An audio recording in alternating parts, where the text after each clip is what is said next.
આજનું જે બજેટ હતું, વાર્ષિક બજેટ, એમાં કોઈ પણ જાતની એની સડાવટ કર્યા સિવાય કઈ ગ્રાન્ટ કયો વાપરી, કયા હેતુસર વાપરી, એની કોઈ પણ જાતની સડાવટ કર્યા વિના બહુમતીના જોડે આ બજેટ પાસ કરવામાં આવ્યું. વિરોધ પક્ષની કોઈ વાત સાંભળવામાં આવી નથી.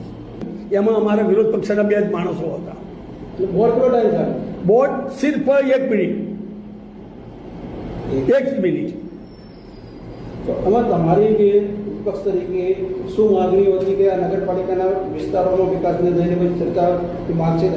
ભાઈ, ઘણી માગણીઓ, અમારી માગણીઓ અને અમારી અપેક્ષાઓ અને બોલવાની ઈચ્છાઓ પણ ઘણી છે, પણ આ લોકો સાંભળવા માંગતા નહીં એમાં, બરાબર, અને મનમુખી રીતે બોર્ડ ચલાવી દે છે. જે નગરપાલિકામાં રહેતા રહેવાસીઓ રજૂઆત કરવા માટે આવે છે એની સાથે જે વર્તન થાય છે એને લઈને શું કહો? એ આજે મેં જોયું, ખરેખર